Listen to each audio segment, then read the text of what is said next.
Okay. Now, we need alcohols. Right. Alcohols. Right. Not just one alcohol. Alcohols. Right, just different Plurals. blend. You need Blends. the ladies, you need the booze. You need some water. For watering plants? No, I don't know if guys have noticed this, like a lot of ladies drink water at parties. They Right. just, so you have, if you don't have what they need, they're gonna leave. Right. Gotta right. keep them there. Right. You need locks on the doors.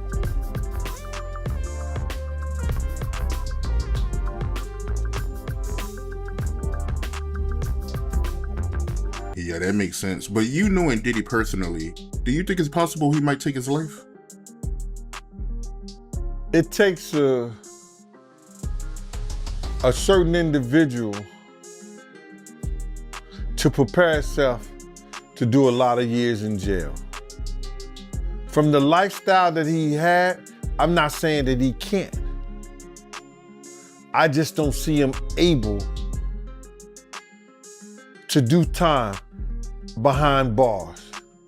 Sean Diddy Combs, one of the most successful music moguls of all time, is now facing revelations that have put his entire legacy under a dark cloud. While many admire Diddy for his business acumen, his ability to build an empire, and his success in music, fashion, and entertainment, recent FBI investigations suggest that his path to power was not as glamorous as it appeared. His rise, it seems, was marked by manipulation, control, and exploitation behind the scenes. The revelations have left many wondering, how did Diddy become so powerful? And what did he do to maintain control for so long? We want to thank you. Come here. Don't sit on the bed at night. No homo. No, just don't get close to the bed. Don't get close. But it's just like, yo, we want to thank you for hosting the thing, man. It's been a pleasure. You didn't have to do it, and you did it. No.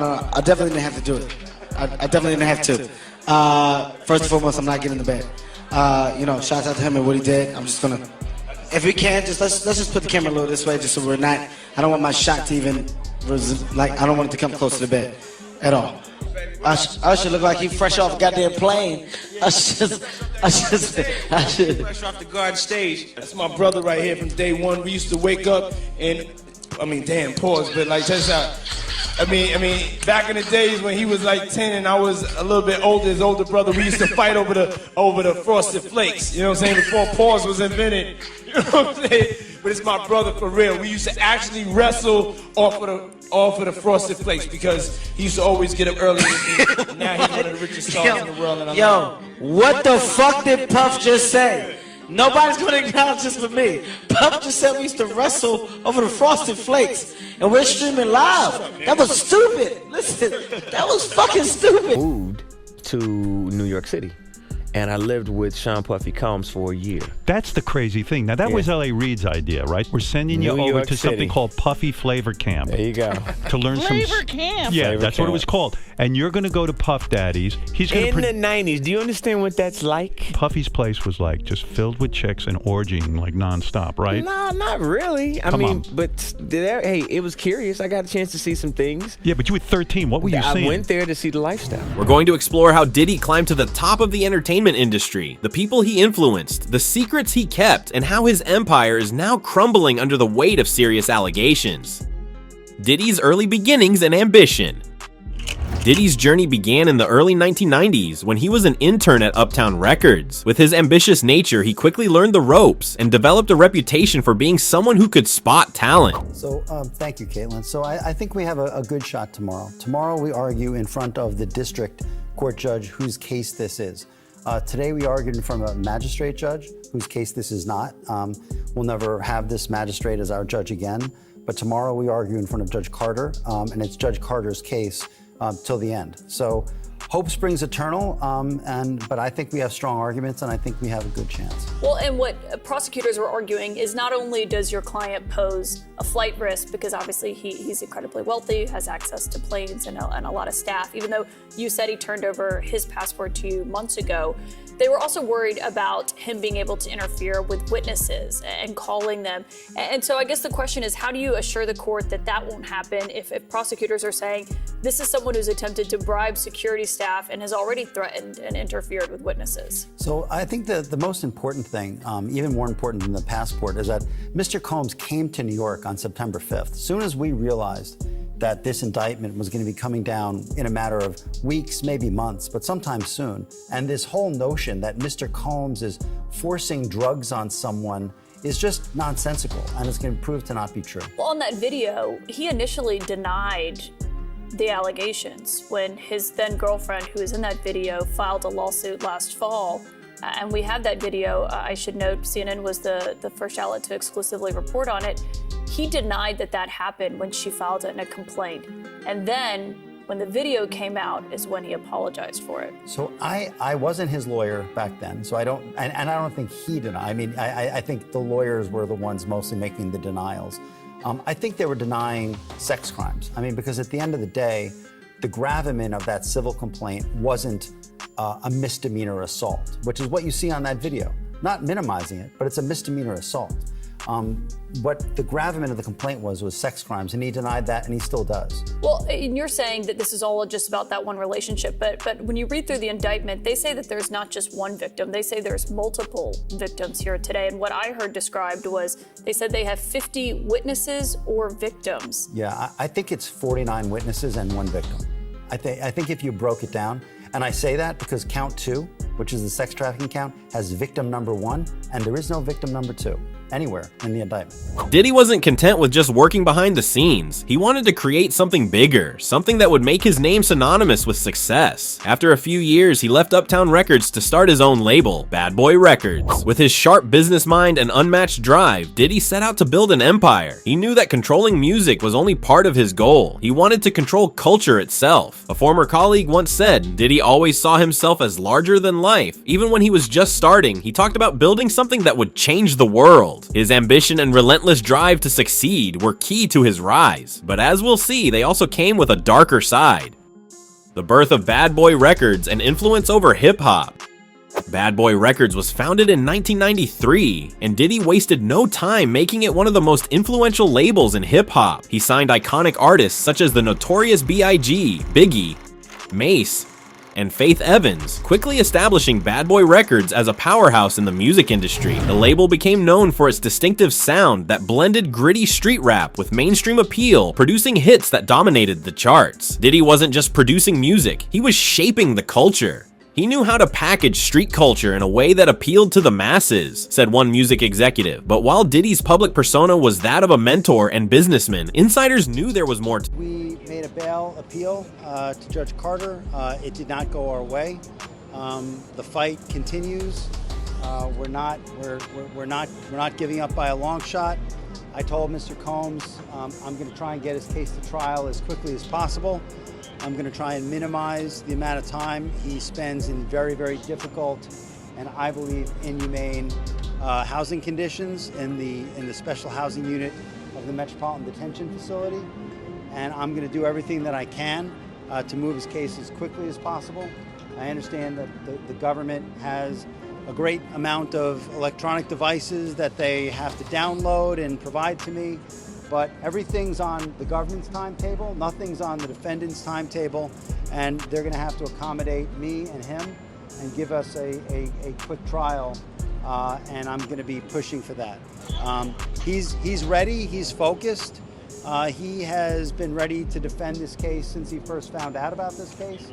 Nothing has changed from his perspective. I obviously would much prefer to fight this case with him out of jail, and we are going to try to bring that about through additional legal process. But wherever he is, his resolve is the same. He believes he's innocent. I believe he's innocent, and we're going to fight this case with all of our might until we don't have to fight any longer. Behind the scenes, he had a reputation for being controlling and demanding, often pushing artists to their limits. Some now claim that Diddy's control over his artists was part of a larger strategy to maintain power over the industry, ensuring that no one could rise without his influence. Expanding beyond music, Diddy's business ventures. As Bad Boy Records grew, Diddy expanded his empire into other industries. He launched his clothing line, Sean John, which became one of the most successful fashion brands in the early 2000s. Sean John was more than just clothing. It was a lifestyle brand that epitomized luxury, success, and wealth. Soon after, Diddy partnered with Ciroc Vodka, transforming it from a little-known brand into one of the top-selling vodkas globally. His ventures into fashion, alcohol, and media made him a billionaire, cementing his status as one of the most powerful figures in entertainment. This video I made of celebrities that live on Star Island, you know, that homemade island out in Biscayne Bay. I have Rick Ross, I have Gloria Estefan. Check it out. So here is Jennifer Lopez and Alex Rodriguez. Yes, I said Alex. They actually purchased it in 2020 for $32.5 million. I wonder who has custody or if they share it on the weekends. It's a beautiful mansion. And here is Gloria Estefan and her husband Emilio Estefan's Star Island mansion that they purchased in 1986. So word around the island is that Mr. Rick Ross is under contract for this $37.5 million mansion. Here is Rosie O'Donnell's former mansion. She purchased it in 1999 for $6.7 million and sold it in 2016 for $16.5 million. Nice job. And Diddy owns both of these mansions. He bought the first one in 2000-ish and the second one in 2021. A former business associate remarked, Diddy wasn't just trying to be a music mogul, he wanted to own everything. However, as Diddy's business ventures flourished, so did rumors of how he treated those working under him. Some claim that Diddy's control extended into his business partnerships, using his power and influence to dominate every deal he was involved in. Diddy's control over Hollywood's elite social circles. One of the lesser-known aspects of Diddy's rise to power was his control over Hollywood's elite social circles. Through his infamous Hamptons parties and extravagant events, Diddy became the gatekeeper to some of the most exclusive gatherings in the entertainment industry. His parties attracted A-list celebrities, top business executives, and influential figures from all walks of life. If you were at a Diddy party, you were someone important, said a Hollywood insider. These gatherings weren't just about having fun, they were about networking, power, and control. Continue to follow breaking news out of Star Island. Several law enforcement agencies are raiding the home of hip-hop mogul P. Diddy. And tonight, we are learning it may be tied to alarming allegations. Let's get right out to CBS News Miami's Larry Seward. He joins us live from the scene with what we know so far. So, Larry, what can you tell us at this point? Authorities not confirming very much beyond the fact that this is part of an ongoing investigation started by Homeland Security investigations in the state of New York. Behind me, that is the entrance to Star Island. You can see the Miami Beach police car there at the entrance. If you look to your right, you can see this is where the Homeland Security investigations are set up with their command post. We've seen not only HSI police, we've also seen an FBI agent and numerous other officers going in and out of the house that is behind it. You can see the beige complex there. That home, we understand, according to property records, owned by Sean Combs, or Diddy as he is known. That property, again, being searched at this hour. We also know, obviously, Sean Diddy Combs has properties in Los Angeles and New York. We understand from our colleagues in Los Angeles that earlier today, the helicopter hovered above one of Diddy's homes there, that a similar law enforcement they showed up there as well to search the property. It's not clear exactly what they're searching for or the details of the investigation. We've asked Homeland Security about that. They're only saying that this is part of an ongoing investigation led by New York, but obviously the properties in Los Angeles and the property here in Miami being searched as we speak. We're going to stay on top of this story and bring you more details as we get it. But back here live, you're looking at, again, HSI police setting up their investigation at this house. You can look and see in the driveway, the gate, it looks like that gate has been disabled because it's sort of just leaning up against the pillar on the side as they're backing a van up into the property. Again, we're going to try to get as much information as we can. We talked to neighbors. They told us that these police officers showed up about 2 or 3 hours ago. If there's minors involved, then he should be punished. But if he's just a freak doing some freak shit with adults, I couldn't give a f***. You know what I'm saying? I don't know why anybody should give a f***. For the fact that the feds was in his house and knocked down the fucking gate, and Stevie J said a fucking tanker on Star Island. I've been on that island 100 times. ran through the gate, disrespectful, like some next shit. You know what I'm saying? Why all of that? Why all of that show? When they went to go see if Trump was, you know, like being reckless with classified fucking documents that could put the fucking world in arm's length. Did they use a tank for that shit? Did they? Did they actually think this man is gonna have... Diddy used these events to solidify relationships with key figures in the entertainment world, making sure that anyone who wanted to succeed in Hollywood knew they had to stay in his good graces. While many saw these parties as glamorous, others now see them as part of Diddy's larger strategy to maintain control over Hollywood's most influential people. The freak-off parties, a darker side to power. Seems like Kim Kardashian might be facing some serious consequences for her alleged involvement in Diddy's activities. The latest reports suggest that during the raid on Diddy's house, authorities uncovered some disturbing footage that implicates Kim in some wrongdoing. While Diddy's Hamptons parties were well known to the public, his more secretive freak-off parties have garnered attention for much darker reasons. These events, rumored to involve celebrities, models, and other influential figures, were exclusive and secretive, often involving activities that crossed ethical boundaries. Some attendees have come forward with claims that these gatherings were more about control and manipulation than socializing. It wasn't just about partying, it was about power, said one anonymous source. What's wrong? Don't scare me, please. What's going on? Like, I can't. The feds are looking for Kris Jenner. When the feds raided Puffy's houses, they found tapes with evidence of Kris Jenner being part of some criminal activity. The freak-off parties were reportedly highly orchestrated, with Diddy at the center, controlling who attended, what happened, and how far things could go. While these claims remain allegations, they paint a disturbing picture of how Diddy used his power to manipulate those around him. As more information comes to light, these parties are now under investigation, and they could become a critical part of the case against him. His influence over young black artists.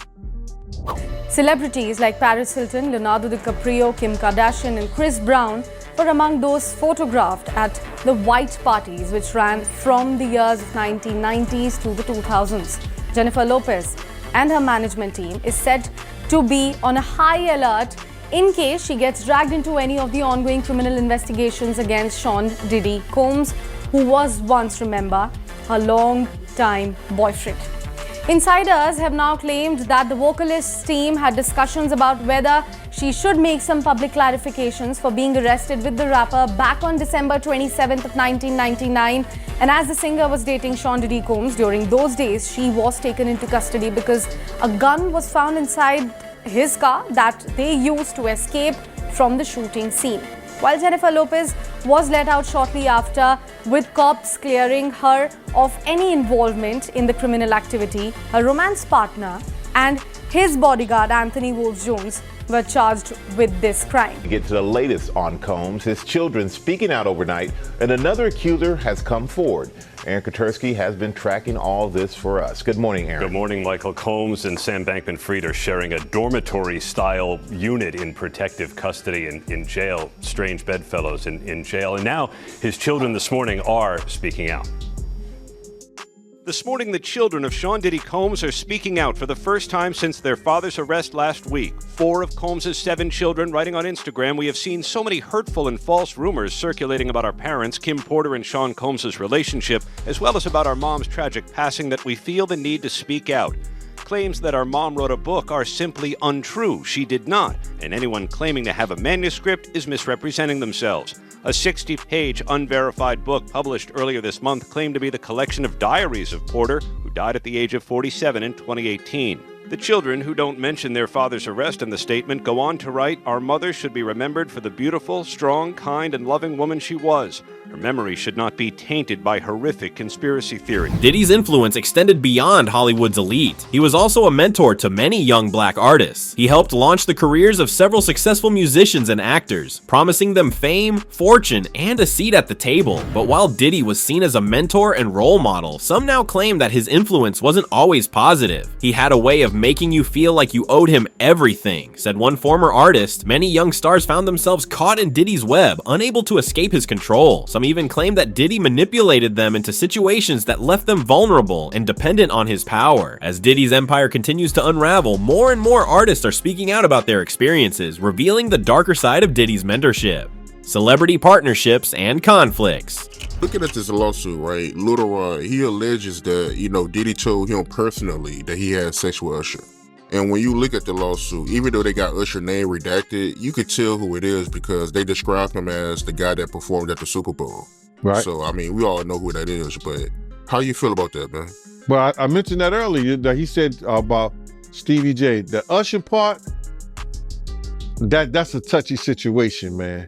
You know what I'm saying? Because I had a certain feeling and I felt a certain way when Usher got on Shay Shay, and I don't mean to mention other people's platforms, but he got on Shay Shay and he mentioned how great and how good Puff taught him and everything. You know what I'm saying? About the business. Right.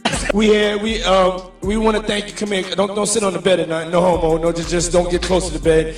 Don't get close. But it's just like, we want to thank you for hosting the thing, man. It's been a pleasure. You didn't have to do it, and you did it. No. I definitely didn't have to do it. I definitely didn't have to. First and foremost, I'm not getting in the bed. Shout out to him and what he did. I'm just gonna, if we can, let's just put the camera a little this way, just so we're not. I don't want my shot to even, I don't want it to come close to the bed at all. Usher look like he fresh off a goddamn plane.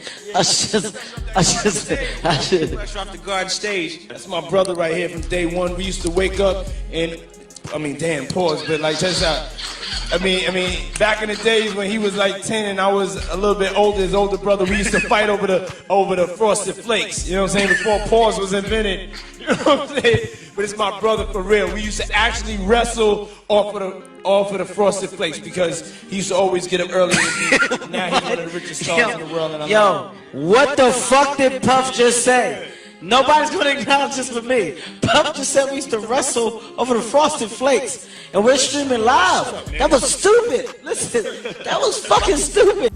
Today I'm announcing the unsealing of a 3-count indictment, charging Sean Combs with racketeering conspiracy, interstate transportation for prostitution. The indictment alleges that between at least 2008 and the present, Combs abused, threatened, and coerced victims to fulfill his desires, protect his reputation, and conceal his conduct. As alleged in the indictment, to carry out this conduct, Sean Combs led and participated in a racketeering conspiracy that used the business empire he controlled to carry out criminal activity, including forced labor, kidnapping, arson, bribery, and the obstruction of justice. Let me say a little bit more about the charges. The indictment alleges that Combs abused and exploited women and other people for years, and in a variety of ways. As alleged, Combs used force, threats of force, and coercion to cause victims to engage in extended performances with male commercial workers, some of whom he transported or caused to be transported over state lines.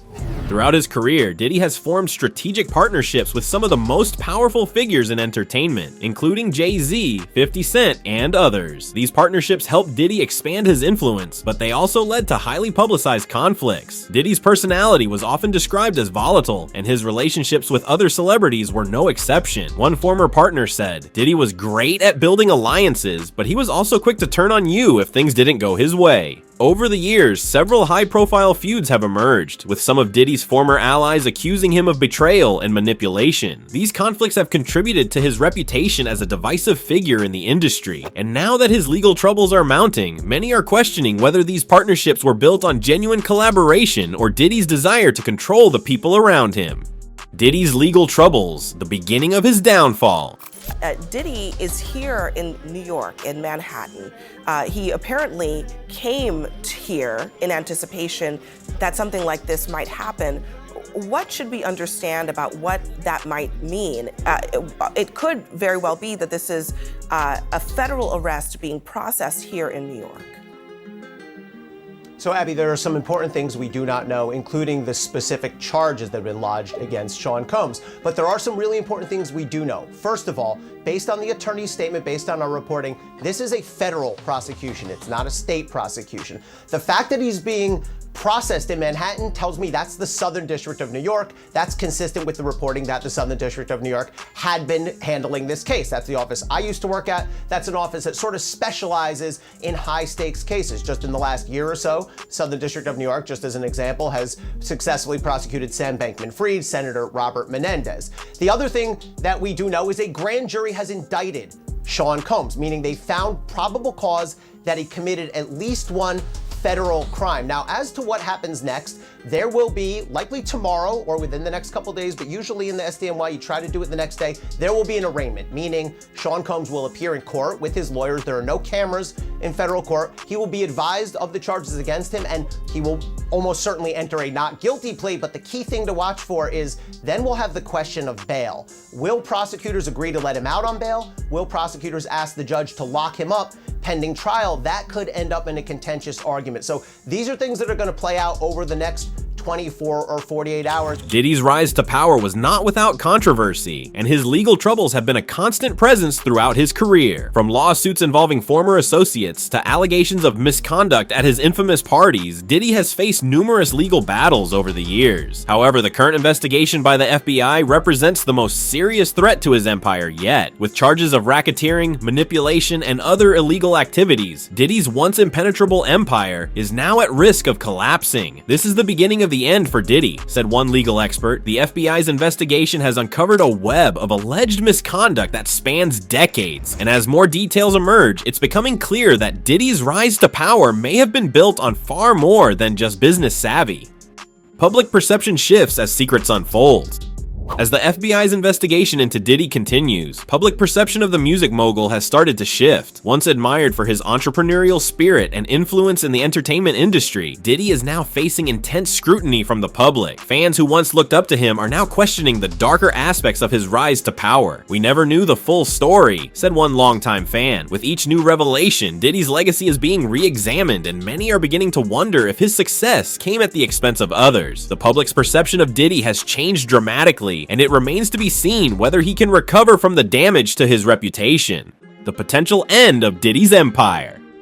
With the FBI's investigation still ongoing and more people coming forward with allegations, it seems that Diddy's empire is on the verge of collapse. The once untouchable mogul is now facing the possibility of losing everything he's built. His business ventures, his influence in Hollywood, and his relationships with some of the biggest names in entertainment are all at risk. This could be the end of Diddy as we know him, said one industry insider. As more details come to light, the question remains, will Diddy's legacy survive this scandal, or is this the beginning of the end for one of the most powerful figures in entertainment history? Diddy's rise to power was once seen as a story of ambition, talent, and hard work. But as the FBI's investigation unfolds, it's clear that his path to success was far more complicated than anyone realized. The revelations about his business dealings, his control over Hollywood, and his alleged manipulation of young artists have cast a shadow over his legacy. While Diddy continues to fight the charges against him, the future of his empire hangs in the balance. Whether he can overcome these challenges, or if this marks the end of Diddy's reign in the entertainment world, remains to be seen. Thank you for watching, and don't forget to subscribe for more updates on this ongoing story. Until next time.